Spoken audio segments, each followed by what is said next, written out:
Bismillahirrahmanirrahim. Assalamualaikum warahmatullahi wabarakatuh. Alhamdulillahirabbil alamin wassalatu wassalamu ala asyrafil khalqi ajma'in sayyidina wa maulana Muhammadin wa ala alihi wa sahbihi wa man tabi'ahu ila yaumiddin. Nanti kalau saya berpantun habis itu tolong bertakbir, bisa? Tapi habis pantun, jangan pas pantun itu takbir, hilang pantunnya. Hari Kamis malam Jumat, sesudah itu berlebaran. Pantun tak sempat kubuat, kita langsung pengajian. Menangkap puyuh di Bukit Selasih. Thank you dan terima kasih. Mantap. Apa kabar bapak-bapak, ibu-ibu, adik-adik? Judul pengajian kita malam ini 3 kesucian. Apa judulnya? 3 kesucian. Anak-anak tidak boleh berada di shaf orang dewasa kalau sholat. Kenapa anak-anak tidak boleh di shaf orang dewasa, disuruh ke belakang? Karena anak kecil tidak suci. Kenapa tak suci? Karena helmnya bekarat. Ada helm itu bahasa Arabnya hasyafah. Daging yang menutupinya namanya kulfah. Maka mesti dipotong, dibuang. Siapa yang pertama kali nabi-nabi yang melakukan itu? Ikhtatana Ibrahim wa umruhu samanuna sanah wa umruhu samanina sanah. Yang pertama kali berkhitan adalah Nabi Ibrahim, umurnya 80 tahun. Jadi kalau ada yang SMP, SMA belum bersunat, jangan berkecil hati. Nabi Ibrahim pertama kali Nabi yang berkhitan, umurnya 80 tahun, bil qudum. Dibuka kamus, kudum, kampak. Itulah maka ada orang berceramah, Nabi Ibrahim pertama kali dikhitan, umur 80, dipotong pakai kampak. Gara-gara itu mu'alaf ada di luar masjid. Ada orang non muslim mau masuk Islam, cuman dia belum berani masuk Islam. Dengar pelan-pelan, ada niat mau masuk Islam. Pas didengarnya, Nabi Ibrahim pertama kali dikhitan, umur 80, pakai kampak. Gitu. Tak jadi dia bersunat gara-gara khitan. Ini mesti diluruskan informasi ini, bahwa kata Imam An-Nawawi dalam kitab Al-Minhaj Syarah Sahih Muslim Ibn Al-Hajjaj, bahwa bil qudum di kampung namanya Kudum. Bahwa Nabi Ibrahim berkhitan di sebuah kampung namanya Kudum. Bahwa kemungkinan dia bersunat pakai kampak bisa jadi, tapi kampaknya tajam, bukan kampak tumpul. Zaman datuk-datuk kita dulu berkhitan besok jam 6 pagi. Khitannya jam 6 pagi, jam 6 sore ini berendam di Sungai Musi sampai lisut. Setelah 12 jam dalam air, dingin, beku, tak terasa lagi, baru dijepit pakai buluh, pakai bambu, baru diambil sembilu. Tus. Kebetulan yang motong ini perdana pertama kali. Habis. Zaman sekarang itu tidak terjadi lagi karena sudah ada dokter-dokter yang luar biasa. Tapi jangan mau dipotong pakai kawat besi. Potong pakai kawat besi yang dipanaskan tidak bagus. Kenapa? Karena darahnya tidak keluar. Setelah pakai kawat itu darahnya tertahan. Sedangkan di khitan mesti pakai alat, pisau, sembilu, buluh, bambu, maka darahnya keluar, kemudian tumbuh normal. Saya di Pekanbaru termasuk yang mengiklankan. Ada orang Riau, lama di Malaysia, sekarang pulang ke Pekanbaru. Setiap hari Jumat kedua tiap bulan kami mengadakan khitan massal. Nama programnya Sunatron. Coba ditengok di Instagram Ustadz Abdul Somad Official yang followernya 5 juta itu. Nah, di situ ada saya iklankan. Bapak-bapak dimanapun berada, mari kita ikuti program Sunatron. Daftarkan anak-anak kita, ingat, pakai sunatron, sunat pagi, siang langsung pakai celana, bisa lari dan akad nikah. Program sunatron yang pertama, sebanyak 90 anak, pemotongan pertama, dipersilakan Al-Mukarram Abdul Somad. Naiklah saya ke tempat pemotongan. Belum saya potong, menangis anak itu. Cabut saya. Takut saya salah potong. Nah, jadi dengan dikhitankannya Ananda Ahmad Mahir Al-Ghamidi.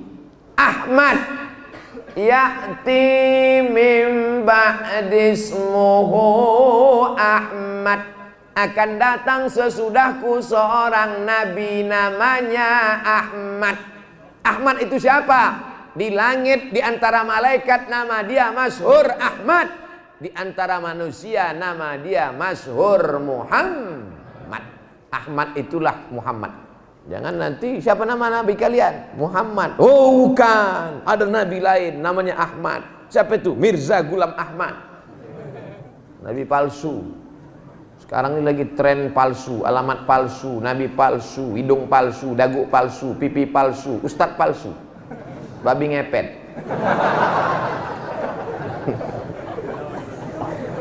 Bapak Ibu yang dimuliakan Allah Subhanahu wa taala, alhamdulillah kita ucapkan selamat kepada Ananda Ahmad Mahir Al-Ghamidi bin Haji Busroni yang sudah suci, bersih, mudah-mudahan menjadi anak soleh. Amin. Bagi yang takut berkhitan, mudah-mudahan tak takut lagi. Ini ada nih, waktu taman SD berkhitan, lari, tak jadi kena khitan. Taman SMP, makin kencang lari, pakai sepeda motor, tak jadi khitan. Pas mau nikah, baru dikhitan. Na'udzubillah, jangan sampai tak berkhitan. Yang pertama kali berkhitan, Nabi Ibrahim. Nabi Ibrahim punya anak Nabi Yakub, berkhitan. Nabi Yakub punya anak Nabi Yusuf, berkhitan. Nabi Ibrahim punya anak Nabi Ishak, berkhitan. Nabi Ishak punya anak Nabi Yakub, berkhitan. Nabi Yakub punya anak Nabi Yusuf, berkhitan. Nabi Yusuf punya saudara Yahuza, berkhitan. Yahuza punya cucu cicit Yahudi, berkhitan. Nabi Musa, berkhitan. Nabi Isa berkhitan apa tidak? Ketika umurnya 8 hari, maka dia pun disunatkan. Buka perjanjian baru, kitab Lukas pasal 2 ayat 21. Ketika dia 8 hari, maka dia pun disunatkan. Nabi Isa berkhitan apa tak berkhitan? Berkhitan. Nabi Muhammad SAW 2 riwayat. Yang pertama, riwayat mengatakan Nabi lahir langsung berkhitan. Riwayat kedua mengatakan yang mengkhitankan Nabi adalah datuknya Abdul Muttalib. Saya khitan dulu baju saya ini sebelah, kepanasan. Ternyata orang-orang barat sekarang diam-diam berkhitan. Kenapa? Karena ternyata orang yang tak berkhitan sangat rentan kena penyakit kulit karena bersemayam bakteri di bawah kulit. Ketika kulit itu dipotong, maka bersih. Maaf, beribu maaf. Mungkin ini tak sopan, tapi perlu saya ceritakan. Perempuan-perempuan mau suaminya berkhitan karena dia tidak mau makan pisang pakai kulit-kulitnya. Akhirnya malu-malu mereka berkhitan. Diam-diam pergi ke dokter, berkhitan. Kenapa? Karena kata dokter spesialis kulit dan kelamin, berkhitan itu amat sangat baik bagi kesehatan. Yang paling mengerikan dampaknya adalah, yang paling mengerikan, kena kanker kulit pada kelamin. Jadi orang Jepang berkhitan, orang Amerika berkhitan, orang Eropa berkhitan, tinggal bersyahadatnya lagi. Insya Allah kita doakan mereka sesudah berkhitan bersyahadat asyhadu an la ilaha illallah wa asyhadu anna muhammadan rasulullah. Saudara-saudaraku yang mau masuk Islam, jangan kalian terhalang bersyahadat hanya karena takut berkhitan. Karena berkhitan itu manfaatnya amat sangat banyak sekali. Anak-anak ini sebetulnya khitan adalah proses. Mundur ke belakang. Kasih nama yang baik. Nama yang baik nama siapa? Nama Nabi Muhammad, Ahmad, Muhammad, Al-Aqib, Al-Hasir, Al-Hami, Al-Fatih, Al-Khatim, Toha, Yasin. Salatullah ala Toha Rasulillah. Salatullah salamullah ala Yasin. Siapa nama anaknya? Ahmad. Siapa nama anaknya? Muhammad. Siapa nama anaknya? Toha. Siapa nama anaknya? Yasin. Siapa nama anaknya? Fatih. Siapa namanya? Khatim. Siapa nama anaknya? Aqib. Siapa nama anaknya? Hasir. Siapa nama anaknya? Hami. Semuanya adalah nama Nabi Muhammad sallallahu alaihi wasallam. Nama yang bagus kedua adalah nama yang dinisbatkan kepada Allah, hamba Allah. Abdullah, Abdurrahman, Abdurrahim, Abdul Ghafur, Abdul Somad.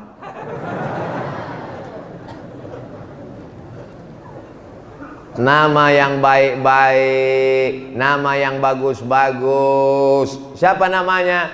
Namanya adalah nama sahabat Nabi Khalifah. Siapa dia? Ustadz Kemas Ali. Masya Allah, ada di belakang. Siapa namanya? Sayyidi Al-Habib. Habib diambil dari kata hub. Hub artinya cinta. Habib, kita cinta kepada dia karena mengalir darah Nabi dalam badannya. Habib Mahdi bin Syihab. Siapa namanya? Namanya Ustadz Agus Jaya. Kawan saya, kami sama-sama ke Mesir tahun 1998. Sekarang sudah 2021. Persahabatan kami sudah 23 tahun. Bersahabat di dunia, bertetangga di surga. Jangan heran nanti kalau kalian pas masuk surga menengok kami udah lama duduk-duduk di dalam.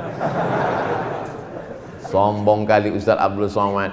Sab'atun yuzilluhumullah. Ada 7 golongan yang mendapatkan naungan Allah. Yauma la zilla illa zilluh. Hari itu tak ada naungan kecuali naungan Allah. Siapa dia? Rajulani, 2 orang. Tahabba fillah, berkasih sayang karena Allah. Ijtama'a alaih, berteman karena Allah. Wa tafarraqa alaih, berpisah pun karena Allah. Persahabatan kami karena Allah. Kami ingin bersahabat di dunia, bersahabat di surga bersama Sayyidina wa Maulana Muhammad sallallahu alaihi wasallam. Jadi nama yang tak saya sebut insya Allah baik semua. Ada nama yang tak disebut. Ada siapa? Babin Kamtipmas.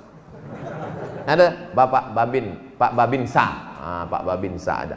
Jangan salah sebut, Babinsa. Tapi yang dimuliakan Allah Subhanahu wa taala, yang besar tak dihimbau gelar, yang kecil tak dapat disebut nama, encik-encik, puan-puan, tuan-tuan, hadirin hadirat, muslimin muslimat, mukminin mukminat yang belum kawin dan belum sunat. Semuanya dimuliakan Allah Subhanahu wa taala. Apakah yang paling mulia yang duduk di atas kursi ini? Belum tentu. Boleh jadi yang di atas kursi inilah paling hina. Kenapa? Karena dalam hatinya ada angkuh, ada sombong. Aku yang paling hebat, aku yang paling tinggi, aku yang paling besar, aku yang paling la yadkhulul jannah, tak masuk surga. Man kana fi qalbihi, siapa yang dalam hatinya mithqala habatin min khardalin min kibrin, ada sombong sebesar biji sawi. Boleh jadi nun yang di luar masjid, di balik-balik sana jauh lebih mulia daripada yang di dalam ini. Betul? Begitu cara menghormati, memuliakan orang yang tak bisa masuk ke dalam.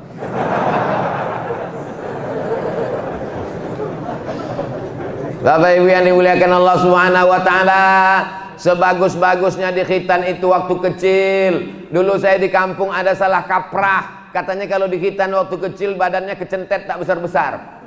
Padahal itu bohong, mitos semata. Bagus di khitan waktu kecil. Kenapa? Karena anak kecil tak begitu terasa merasakan sakit, digunting sedikit, cus, hilang. Kalau udah besar agak payah. Dulu kita kecil, saya tak tahu di kampung kita. Di kampung saya kecil, anak-anak kecil tak boleh dikasih makan perut ayam. Nanti katanya keras, payah dipotong. Rupanya emak ayahnya mau makan perut ayam. Bapak Ibu yang dimuliakan Allah Subhanahu wa taala, ini mitos-mitos ini kita buang. Anak kecil bagus, kasih nama yang baik. Siapa namanya? Ahmad. Mahir. Mahir artinya pandai. Ghamidi. Ghamid artinya sarung pedang. Selamat orang dari tajamnya pedang kalau ada sarungnya. Ghamidi, salah seorang imam di Masjidil Haram. Ini doa supaya apa? Supaya dia menjadi umat Muhammad sallallahu alaihi wasallam. Mahir, supaya dia pandai paham Al-Quran. Ghamidi, supaya dia insya Allah menjadi imam seperti imam Masjidil Haram. Amin. Nama adalah doa. Ini tanya nama, siapa nama anak-anak kau? What is in a name? Apalah arti sebuah nama? Nama nggak penting Pak Ustadz. Tergantung lahirnya kapan, langsung kita kasih nama. Nama anak kau siapa? Mercon. Lahirnya pas bininya terkejut waktu bulan puasa. Bam! Ada pula sekarang orang dicampur-campur nama laki sama nama bini. Campur laki sama bini. Nama laki Sulaiman, dipanggil Leman. Nama bini Toibah. Dicampur nama anak Letoy. Apalah kalian nih? Kasihlah nama yang bagus-bagus. Jangan buat nama-nama sendiri. Tanya kepada Habib Mahdi, tanya kepada Haji Idrus, tanya kepada Ustadz Ali. Siapa yang cocok nama anak saya ini, Pak Ustadz? Anak kau lahirnya kapan? Pas mati lampu. Oh, kasih dia nama Nuaira. Apa arti Nuaira, Pak Ustadz? Secercah cahaya. Dia Nuaira. Dia cahaya terang benderang. Nuaira secercah cahaya. Insya Allah sesudah anak kau ini lahir, PLN masuk, tak mati-mati lagi. Nama adalah doa. Ustadz, kami 10 tahun tak punya anak, Pak Ustadz. Sekarang alhamdulillah sudah punya anak. Apalah cocoknya nama anak kami ini, Pak Ustadz? Tunggu sebentar ya. Syifa Alila Finahanina. Masya Allah. Syifa itu Syifa penyembuh. Alila hati kami yang terluka. Fina di tengah kami. Hanina pengobat kerinduan kami. Mantap. Syifa Alila Fina Hanina. Kenapa mesti 4? Supaya mudah pergi haji untuk paspor. Semua ada tujuannya. Ustadz, kasih saya nama anak, Pak Ustadz. Saya kasih. Kasih saya nama anak, Pak Ustadz. Saya kasih. Saya kalau ada selama ini jamaah ngasih minta nama anak, saya kasih. Tapi kalau dia minta nama bini, agak payah sedikit.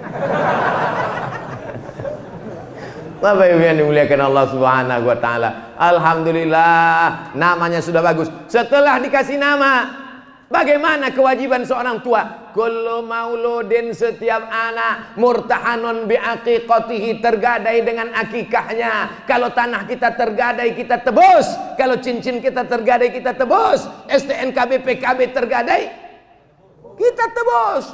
Bagaimana menebus anak yang lahir? Tuzbahu anhu yauma sabi'ihi, sembelihkan kambing pada hari ke-7. Ada kambing di kampung kita? Kampung siapa? Sembelihkan anak. Sembelihkan anak pula. Sembelihkan kambing untuk anak di hari yang ke-7. Tak ada duit, Pak Ustadz, hari ke-7. Hari ke-14. Tak ada duit hari ke-14. Hari ke-21.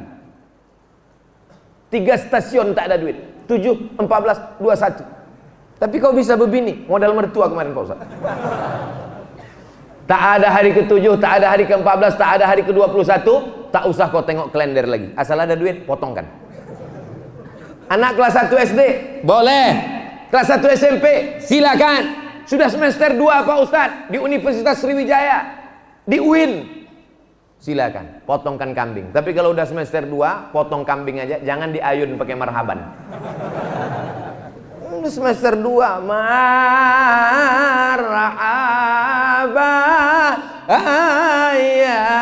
ayanot, itu tuh pakai selendang. Pas dibuka, tuh duduk anak semester 2.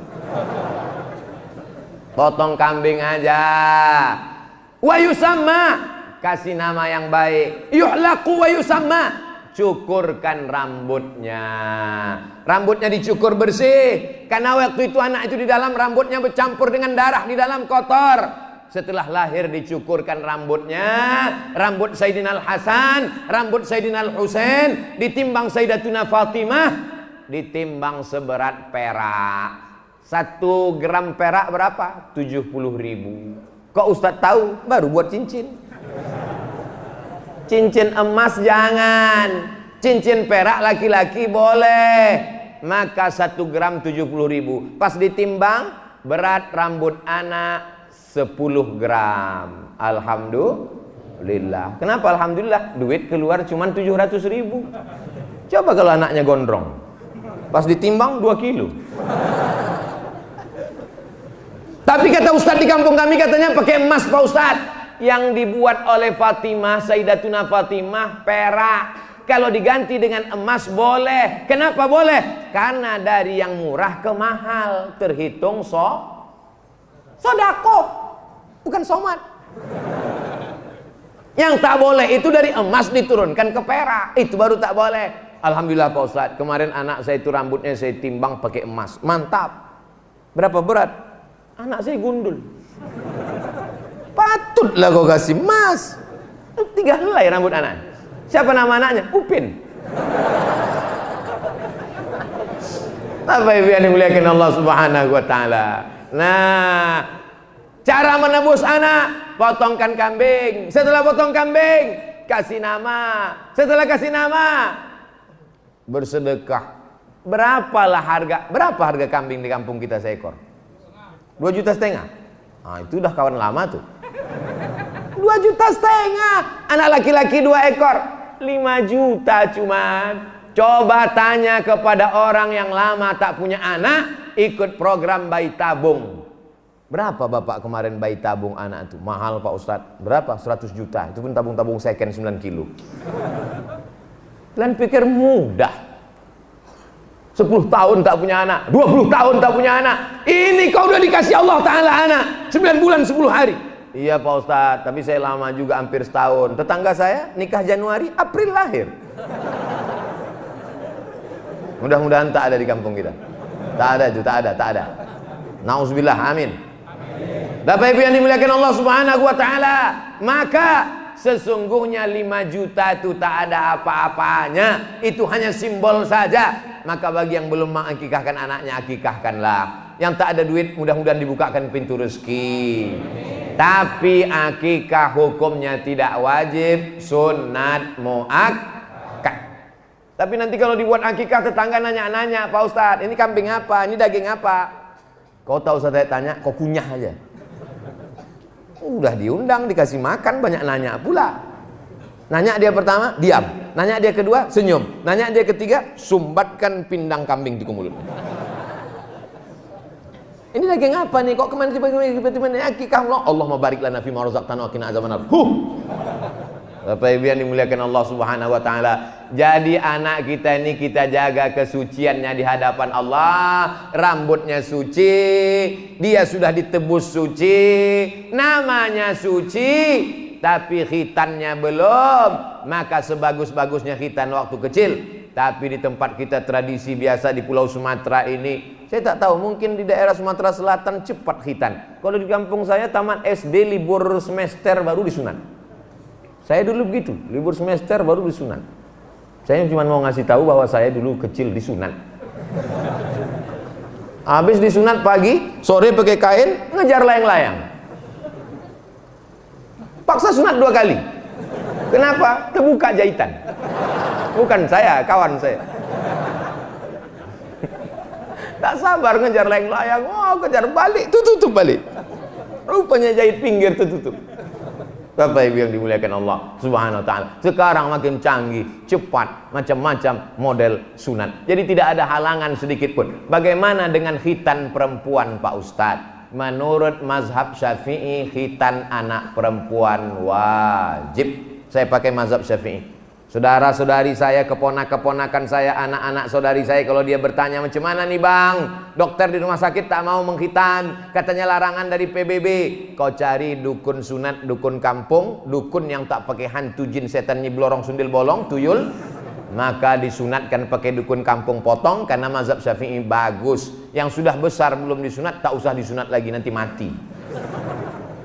Tak tahu kita pendarahan, nauzubillah, blooding dan bagaimana semacamnya. Tapi anak, mana tahu ada ibu-ibu hamil, nanti anaknya lahir perempuan dikhitankan. Kenapa? Tujuannya untuk menurunkan libido seksual. Sedangkan di zaman Nabi saja ada tukang khitan, disuruh perempuan mengkhitan. Bagaimana dengan zaman sekarang? Makanannya membangkitkan nafsu, tontonannya luar biasa, pakaiannya sempit. Kalau tidak dikhitan, nafsu libido seksualnya tinggi. Maka ini bagus, manfaatnya bagus menurut mazhab Syafi'i. Sudah kita bahas khitan laki-laki dan khitan perempuan. Khitan bencong Pak Ustaz? Man lahu zakarun fahuwa muzakkar. Siapa yang punya zakar maka dia laki-laki walaupun melambai. Kemana? Asal berburung laki-laki. Itu kaedahnya. Asal ada maka dia laki-laki.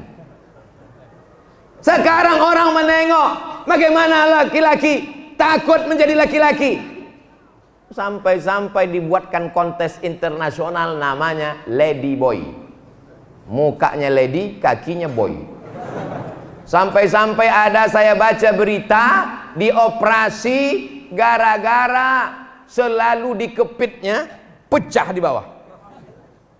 Cari berita, dikepit pecah. Kalau kau jadi laki-laki, jadilah laki-laki yang gagah perkasa. Ini anak-anak laki-laki nih, kalian seleksi nanti di kampung. Kalau ada yang melambai-lambai, bawa dia, ajak main bola. Dekat sungai dari sini. Campakkan ke sungai. Karena lingkungan amat sangat berpengaruh untuk membentuk kepribadiannya. Ikutkan dia karate. Bapak Babinsa buat anak-anak ini latihan baris per baris. Siap. Siap. Harus diperbaiki. Karena kalau tidak, ini akan menjadi penyakit masyarakat LGBT. Dan itu memang iklan dunia internasional. Mudah-mudahan anak cucu cicit kita sampai hari kiamat terselamat dari penyakit ini. Penyakit LGBT didanai. Ketika saya larang, jangan makan ini, jangan minum ini, jangan pakai ini, karena dia menjadi donatur untuk program LGBT. Mereka serang saya di internet. Luar biasa jaringannya. Maka kalau tidak kita bentengi anak-anak kita, karena Allah hanya menciptakan laki-laki dan perempuan. Cobalah tengok toilet, laki-laki, perempuan. Kalau kau tak jelas, kau mau masuk mana? Kencing di paret. Habis setengah jam membahas kesucian yang pertama. Jadi kalau anak sudah berkhitan, bolehkah dia disop laki-laki? Boleh. Luruskan sop, kata imam. Tengok di belakang ada anak kecil. Ini kenapa di sini? Udah sunat. Kalau perlu habis sunat, buatkan baju kaos. Sudah sunat. Tulis di belakang, aku di sop pertama. Emang masalah buat lo? Syarat yang kedua, anak itu suci supaya dia bisa di sop laki-laki. Setelah dia berkhitan, wuduknya mesti betul. Ini saya tengok anak MDA, anak kecil udah bersunat tapi wuduknya tak betul. Dihidupkannya keran, sipak-sipaknya aja air. Dihidupkannya keran, ambil air. Itu bukan wuduk, cuci muka, cuci mata. Maka ini kalau sudah diajarkan dia yang baik-baik. Muru auladakum bisalah, suruh anak kamu salat. Wahum abna'u sab'a sinin, umur 7 tahun disuruh salat. Masukkan dia ke sekolah tahfiz Quran. Ada tahfiz Quran tempat kita? Alhamdulillah. Masukkan. Yang sudah mendaftarkan, alhamdulillah. Yang sudah ku ajak, ku kasih tahu tak juga masuk, inna. Jangan salahkan kalau anak kau nanti pecandu narkoba. Jangan salahkan kalau anak-anak kau mabuk. Jangan salahkan kalau dia menjadi pezina. Masukkan, paksakan, bawakan. Itulah satu-satu yang menjadi penyelamat kita. Mati kita nanti, dia yang akan bangun tengah malam dan berdoa, Rabbighfirli wali walidayya warhamhuma kama rabbayani. Habis masalah kesucian yang pertama, masuk kesucian yang kedua. Selama 11 bulan ini telinga kita bekarat, mata kita bekarat, otak kita bekarat, hati kita bekarat. Maka membersihkan karat-karatnya itu diturunkan Allah hujan. Kalau hujan sudah turun, maka bersihlah daun-daun, bunga-bunga, kembang semerbak. Hujan itu bernama Ramdha. Ramdha itulah asal dari kata Ramadan, Ramadan, Ramadan.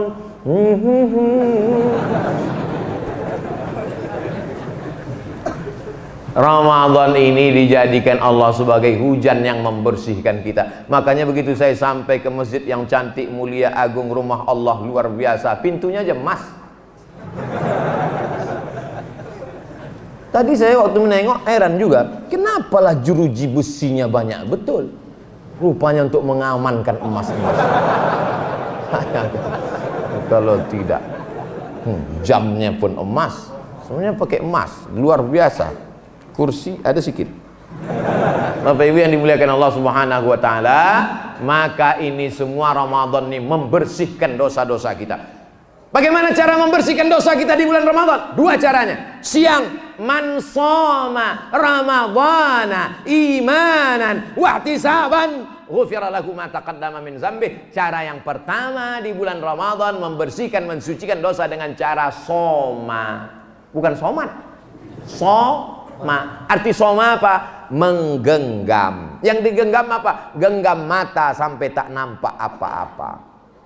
Genggam mulut, jangan bercakap apa-apa. Genggam telinga, jangan dengar apa-apa. Genggam tangan, jangan lakukan dosa apa-apa. Genggam kaki, jangan melangkah ke tempat yang apa-apa, karena nanti bisa menjadi apa-apa. Alhamdulillah Pak Ustadz, sudah 21 hari puasa. Memang selama 21 hari ini mata saya genggam terus. Kenapa? Tidur terus. Bukan itu maksudnya, Beb. Bagaimana mata ini tidak menengok yang haram?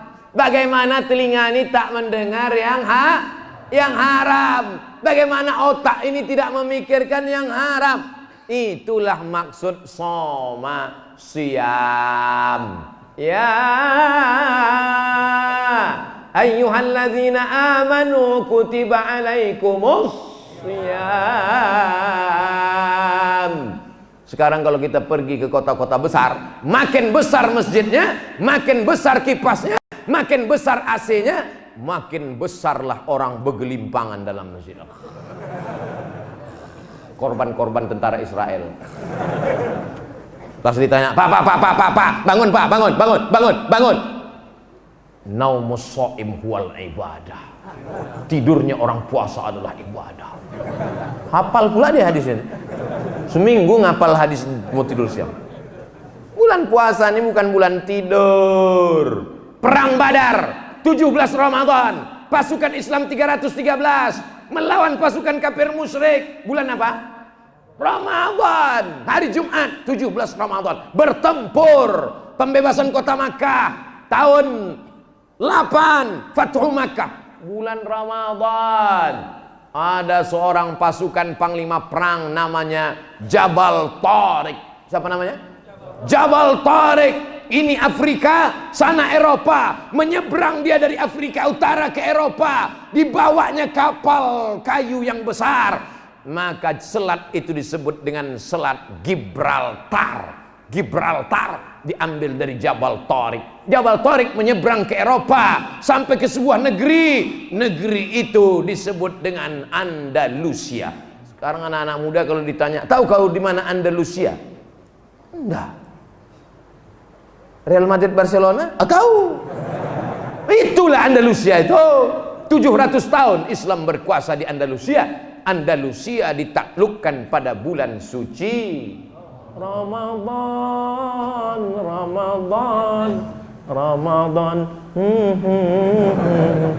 Luar biasa Ramadan ini Bapak Ibu. Republik Indonesia, Bung Hatta, Presiden Soekarno-Hatta memproklamirkan dengan ini kami bangsa Indonesia menyatakan kemerdekaan. Bulan apa? Agustus. Betul kan? 17 Agustus tahun 45, itulah hari kemerdekaan kita. Hari merdeka. 17 Agustus itu jatuh pada tanggal 9 Ramadan.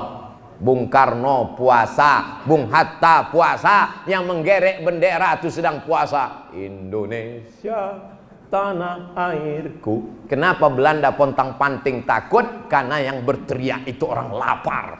Belanda penjajah kafir, serang, Allahu Akbar. Lari Belanda tuh pontang-panting, tinggal terong Belanda. Jepang lari pontang-panting, balik mereka ke Tokyo, meletup Hiroshima Nagasaki, tinggal selop Jepang.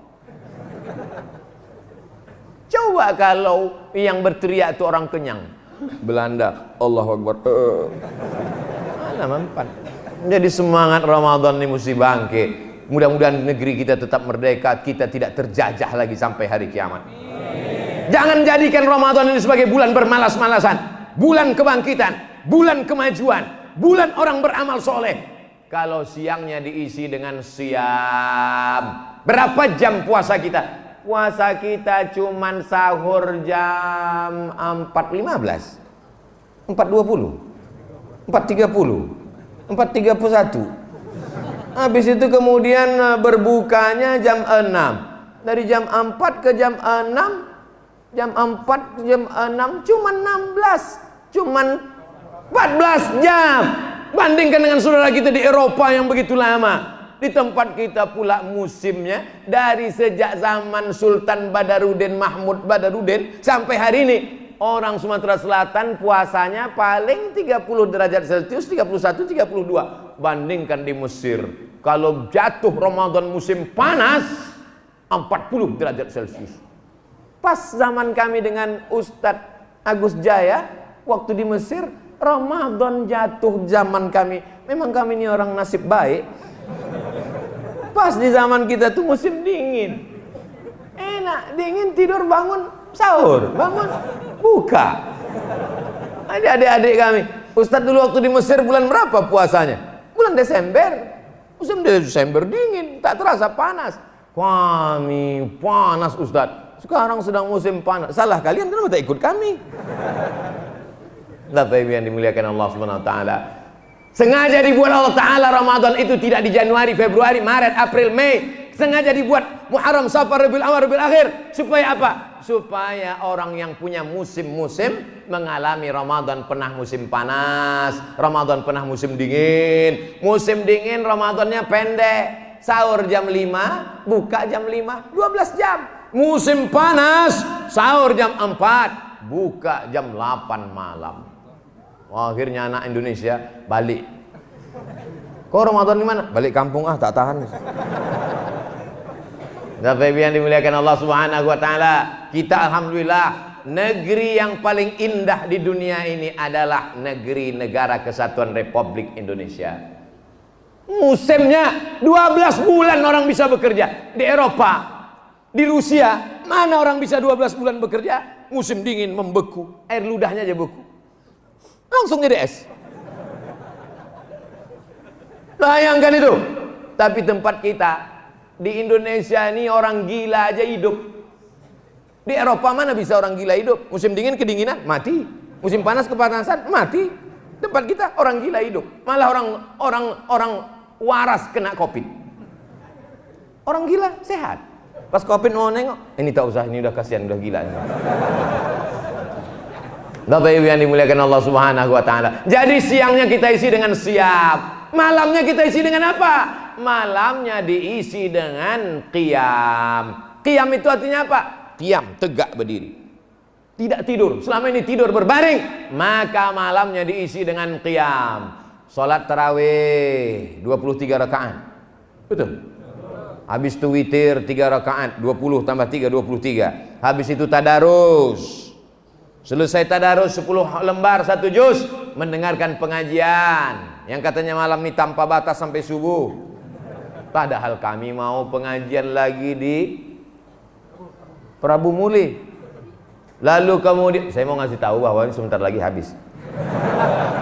Lalu kemudian setelah pengajian pulang tidur jam 10, 11, 12, 1, 2, 3. Paling lama tidur 5 jam. Bagus bangun jam 2. Nanti bangun malam pertama sholat sunat wudu. Usolli sunnatal wudu raka'ataini lillahi ta'ala. Apa dalilnya sholat sunat wudu? Bilal, kemari Bilal. Apa amalanmu Bilal? Ku dengar suara selop sendalmu dalam surga. Kresek, kresek, kresek, kresek, kresek, kresek. Sendal Bilal sudah masuk surga duluan. Makanya nanti kalau ada pulang sendalnya hilang jangan cemas. Berarti sudah masuk surga duluan. Dan jangan sendal Ustadz itu pula hilang duluan. Apa amalmu Bilal sehingga kau tua masuk surga duluan? Aku tak pernah meninggalkan sholat sunat wudhu. Ustadz Somad amalkan setiap malam Ramadan, malam yang ke-22 ini insya Allah sholat sunat wudhu. Habis sholat sunat wudhu, sholat sunat tahu. Apa pula tauco? Taubat.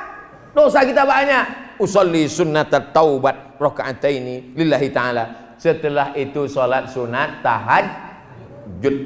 Habis sholat sunat tahajud, witir. Jangan witir lagi, karena tadi sudah witir. Tak boleh 2 kali witir dalam semalam. Witir sudah. Bagusnya witir nanti malam atau tadi Pak Ustadz?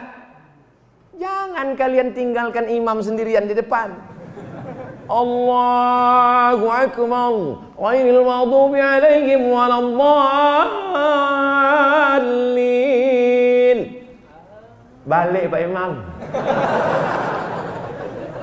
Ikut kalian witir di masjid, dapat pahala berjamaah 27 kali lipat. Nanti malam tahajud aja, jangan witir lagi, karena sudah witir. Ini banyak nih jamaah nih, asal habis tarawih balik. Kok kemana? Witir di rumah, padahal tak juga witir. Tak witir tak tidak. Lalu kemudian setelah itu menjelang menunggu azan subuh, astaghfirullahalazim, astaghfirullahalazim, astaghfirullahalazim. Perbanyak istighfar. Wa bil ashari hum yastaghfirun. Di waktu sahur mereka beristighfar. Belum juga lagi azan, berselawat. Allahumma salli ala sayyidina Muhammad wa ala ali sayyidina Muhammad. Allahumma salli ala sayyidina Muhammad wa ala ali sayyidina Muhammad. Allahumma salli ala sayyidina Muhammad wa ala ali sayyidina Muhammad. Menjelang azan subuh, afdalu zikri fa'lam annahu la ilaha illallah, la ilaha illallah, la ilaha illallah. Berzikir menjelang azan subuh. Tak lama terdengar as-salatu wassalamu alaik, alaika ya man, ya man asra bikal muhaiminu laila. Biasanya kalau udah terdengar itu 10 menit lagi nanti akan bersahur. Habis waktu sahur, berbunyilah suara sirine. Habis baterai. Apakah kalau sirine berbunyi itu kami tak boleh lagi makan Pak Ustadz? Mazhab Syafi'i hati-hati. Kalau sudah berbunyi sirine, masuk kamar mandi, gosok gigi, mulut bersih. Berapa lama kalian menunggu? Kata Anas bin Malik, kira-kira 50 ayat kami tenang menunggu. Itulah dalil imsak 50 ayat, dihitung sekarang lebih kurang 10 menit, mulut sudah bersih. Tapi bagi yang terlambat, karena kerja berat, siangnya banyak kerja, tak sempat tidur, tidur malamnya lama, terbangunnya justru pas sirine. Jangan sampai tak sahur. Pergi kau ke dapur, ambillah semuanya, empek-empek sama semua, kau campur semua sama pindang, sama nasi, sama bakwan. Habis itu kau blender. Habis itu nama itu somawadin ada ifadhi syahri Ramadan haji sanatillahi ta'ala. Dah. Mana sempat mengunyah lagi? Mana pula sempat mengunyah 22 kali kunyah. Allahumma barik lana. Tak sempat azan. Itu suara sirine lampu kuning. Lampu kuning itu tujuannya apa? Kalau suasana aman, berhenti. Tapi kalau tak aman, gaslah sekencang-kencangnya. Mudah-mudahan Pak Polisi tak marah dengan ini, karena ini berlaku pada sirine, bukan di lalu lintas jalan raya. Bapak Ibu yang dimuliakan Allah Subhanahu wa taala, maka malam-malam kita ini cuma tinggal 8 malam lagi. Malam ini sudah malam yang ke 23. Hah? 22. Di tempat lain pas saya bilang 23 setuju. Tapi 22 Pak Ustaz. Ah, ini istiqomah ini. 22, 23, 24, 25, 26, 27, 28, 29. Kalau memang nanti puasa kita 29, hanya 8 malam lagi Pak dengan malam ini. Kalau puasa kita nanti 30 hari, berarti ada 8 malam lagi dengan malam ini. Kalau puasa kita 29, hanya 7 malam lagi dengan malam ini. Tak sampai sepekan lagi. Maka jadikan 8 malam ini betul-betul bernilai ibadah kepada Allah Subhanahu wa taala. Amin. Taharru Lailatul Qadri fil ashril awakhir min Ramadan. Carilah Lailatul Qadar di 10 terakhir Ramadan. Bersih badan dengan khitan sudah. Bersih ruh dari dosa-dosa dengan Ramadan sudah. Yang ketiga adalah bersih harta. Bersih harta dengan apa? Zakat. Kau berzakat? Zakat Pak Ustadz. Tiap tahun zakat? Oh tiap tahun. Berapa zakatnya? 2,5 kilo. Itu zakat fitrah. Zakat dagang toko engkau, zakat kelapa sawitmu, zakat gajimu, zakat emasmu. Ibu-ibu yang punya emas batangan bayar zakatnya, Bu. Emas perhiasan, emas perhiasan yang tergantung di telinga ibu, di hidung ibu, di lengan ibu, di tangan ibu, zakat perhiasan seumur hidup sekali. Balik dari sini, ambil cincin, ambil gelang, ambil subang, ambil anting, letakkan, timbang. Setelah timbang, berapa, Bu? Ya 2,5 kilo lah, Pak Ustaz.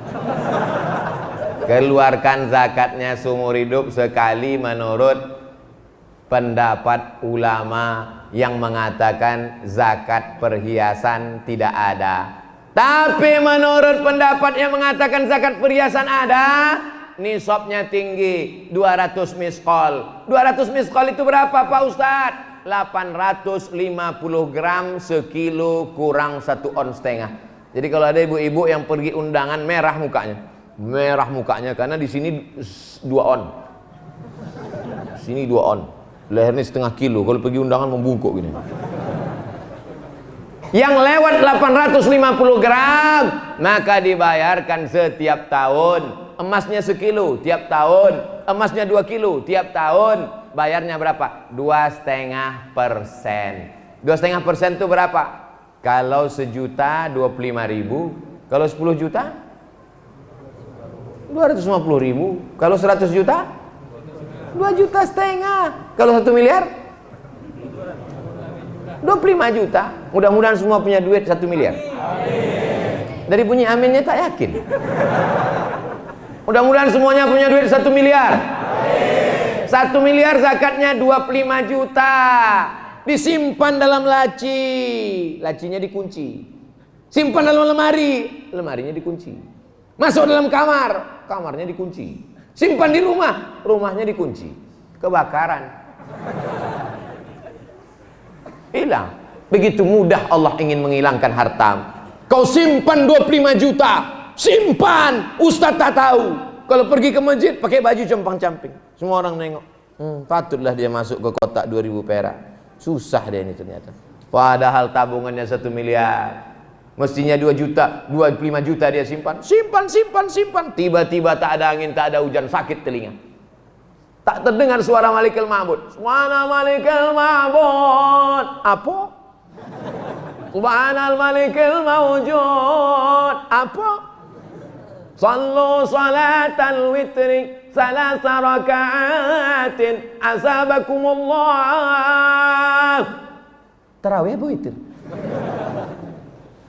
Pergilah ke rumah sakit THT, telinga hidung tenggorokan. Datanglah dokter. Dokter ini senternya kecil aja. Telinganya, Pak, periksa 10 juta. Sebelah kanan, Pak 10 juta. Ongkos pasang 5 juta. Pas 25. Bagi yang tak mau berzakat, silakan simpan duit kalian. Aku tak nakut-nakuti, tapi rasakan sendirilah. Cuman udah ada gejalanya. Kalau agak gatal-gatal sedikit, itu udah mulai itu. Keluarkanlah zakat. Boleh kami berzakat ke masjid, Pak Ustaz? Boleh. Masjid zakatnya masuk ke mana? Fisabilillah. Subulullahi katsiratun. Kata Imam Fakhruddin Ar-Razi, dikutip oleh Syekh Atiyah Saqar dalam Fatwa Al-Azhar, ulama Azhar. Lasnab zakat 8. Innamas sadaqatu lil fuqara wal masakin wal amilina 'alaiha wal mu'allafati qulubuhum wal gharimin wa fil riqab wal gharimin wa fi sabilillahi wa ibnis sabil. Maka masjid salah satu fi sabilillah. Zakat alhamdulillah Ustaz, udah. Zakat fitrah? Udah. Masjid kita udah mulai buka bayar zakat fitrah? Belum? Oh, berarti dia di ujung-ujung nanti. Silakan, mau bayar di ujung. Panitia penerimaan pembayaran zakat fitrah. Mau bayar pakai beras? Silakan. Mau bayar pakai duit? Silakan. Sesuai dengan mazhab masing-masing. Ustaz Somad, saya bayar pakai beras. Bawa beras dari rumah, bayarkan. Tak mau bayar beras dari rumah, bayar duit. Jangan beli beras di masjid. Karena di masjid tak ada tukang jual beras. Lalu kemudian sedekah. Biasanya kalau saya ceramah itu sodakoh, biasanya kotak berkeluaran. Ini nampaknya tak ada kotak. Tadi awal-awal ada, habis itu masuk lagi. Mungkin kan ditengok cuma 2.000 perak, udahlah masuk lagi itu lagi. Keluarkan balik kotak-kotak tadi, keluarkan. Mana kotak tadi? Coba, terutama ke ibu-ibu, nampaknya duit di belakang semua. Salatullah salamullah ala taha rasulillah. Salatullah salamullah ala yasin habibillah. Tawassalna bismillah wa bil hadi rasulillah wa kulli mujahidin lillah bi ahlil badri ya Allah. Sallallahu ala Muhammad, sallallahu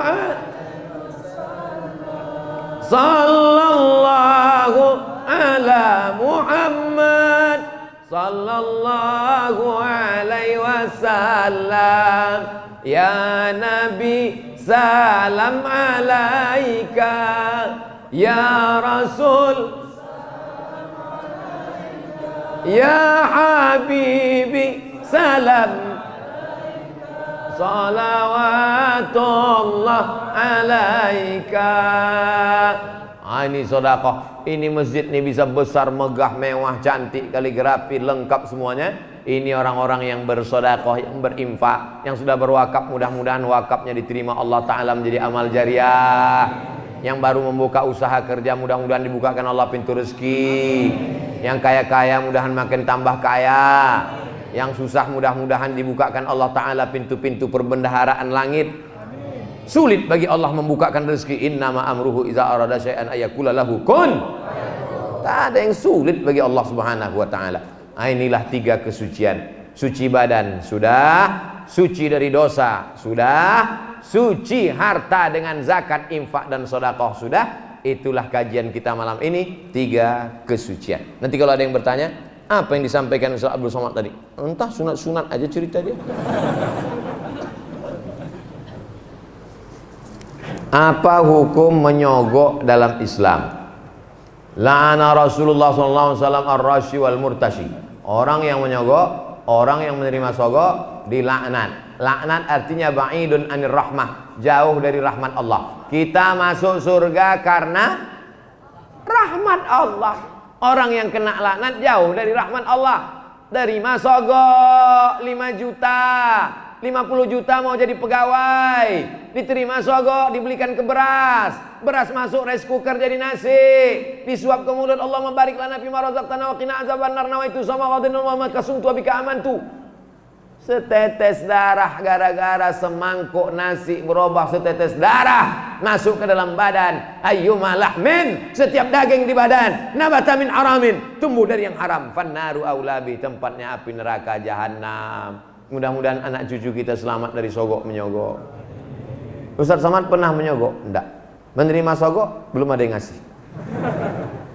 Lulus CPNS tes murni, tidak seperak haram ada menyogok, lulus.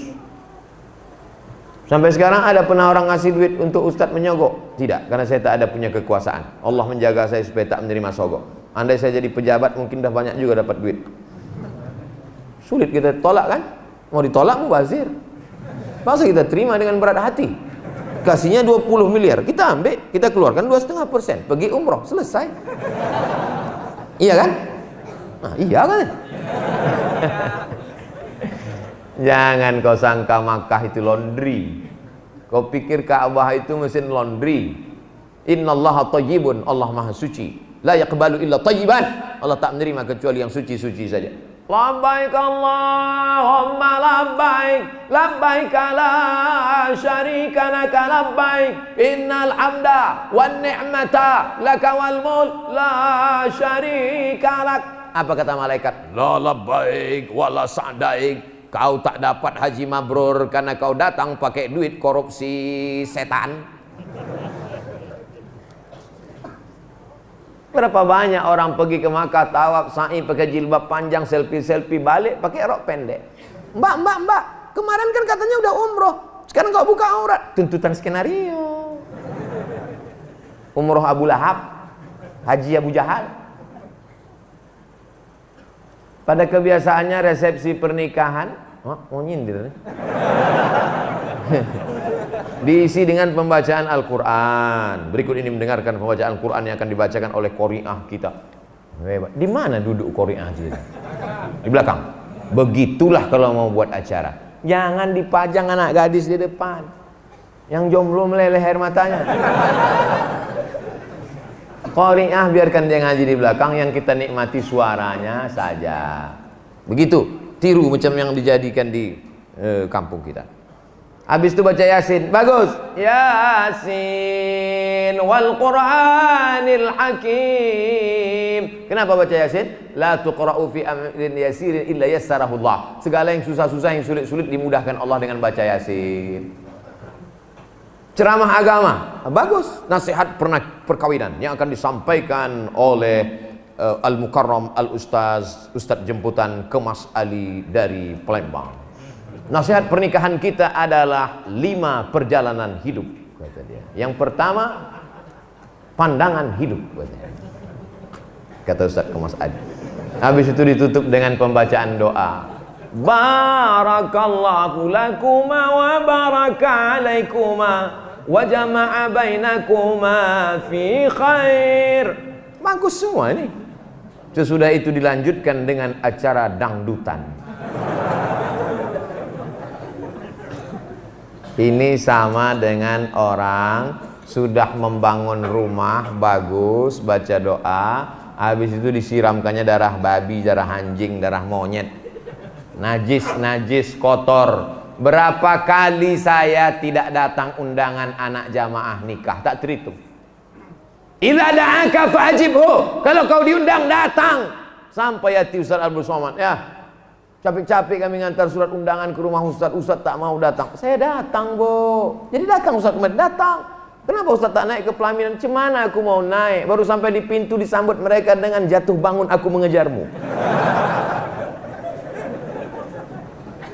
Di luar mau masuk ke dalam, di pintu dan nampak penyanyi pakai rok pendek.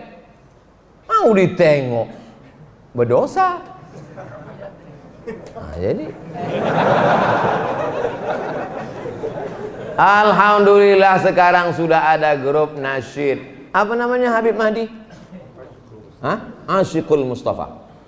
Yang mau walimah, yang mau nikah, yang mau sunat, yang mau nikah sekali lagi, hubungi Asyikul Mustafa Habib Mahdi. Tadi malam kami sudah sama-sama bernasyid, bersih, jauh dari maksiat.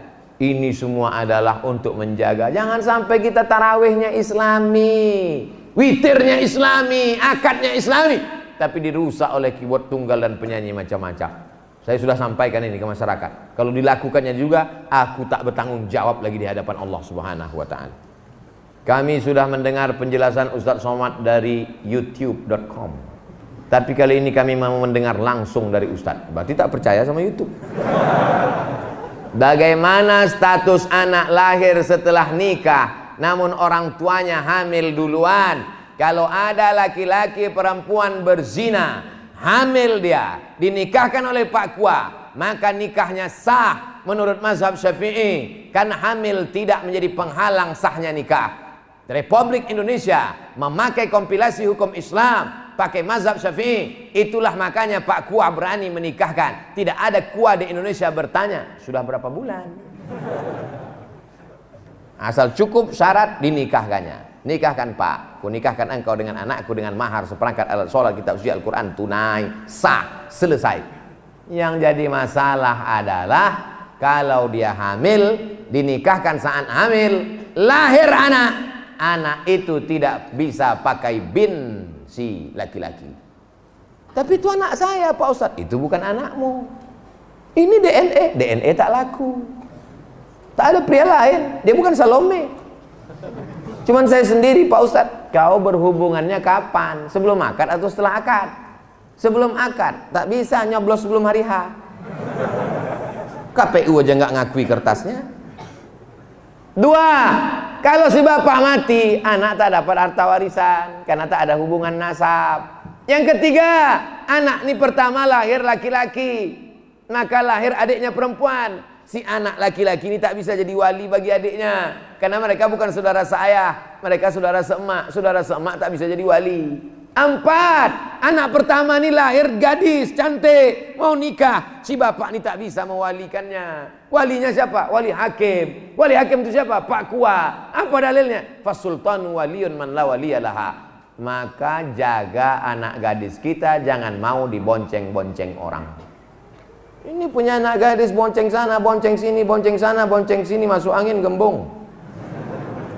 Pak, ku bawa anak gadis bapak ya? Bawalah. Kami pulang jam 12 Pak, azan subuh pun tak apa.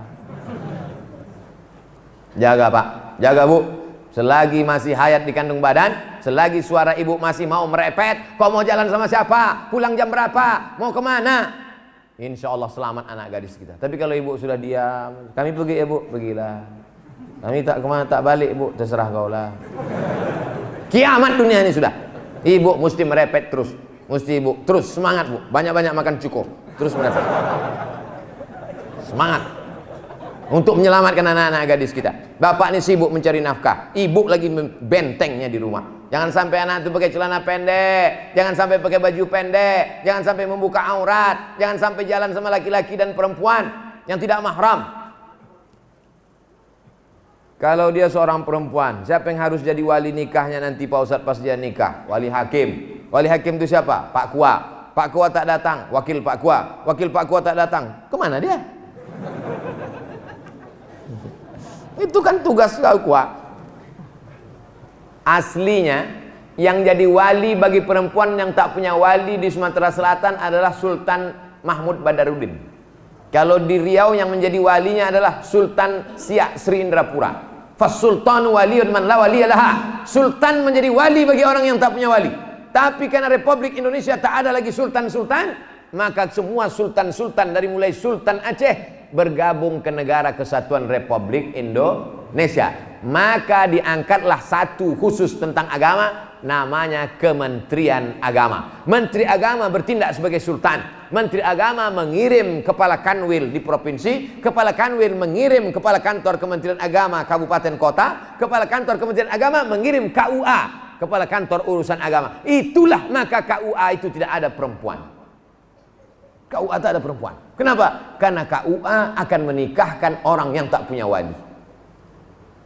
Ada tiba-tiba seorang anak ketemunya di depan rumah.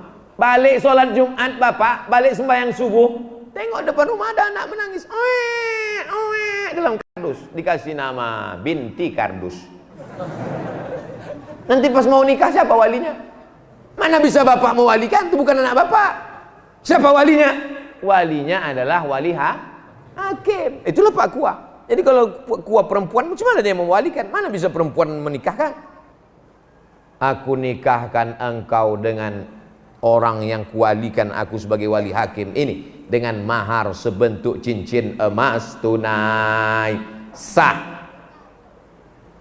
Begitulah yang sepantasnya menurut hukum syariat Islam. Mudah-mudahan anak cucu kita selamat dari perbuatan zina ini insyaallah. Ala hazihi niyyah al-Fatihah. A'udzu billahi minasyaitonir rajim. Bismillahirrahmanirrahim. Alhamdulillahi rabbil alamin. Arrahmanir rahim. Maliki yaumiddin. Iyyaka na'budu wa iyyaka nasta'in. Ihdinas siratal mustaqim. Siratal ladzina an'amta 'alaihim ghairil maghdubi 'alaihim waladdallin. Amin. Allahumma salli ala Sayyidina Muhammad wa ala ali Sayyidina Muhammad. Al-Fatihi lima ughliq wal khatimi lima sabaq. Nasiril haqqi bil haqq. Al-hadi ila siratikal mustaqim wa ala alihi haqqa qadrihi wa miqdarihi al-azim. La tada'lana dzamban illa ghafartah.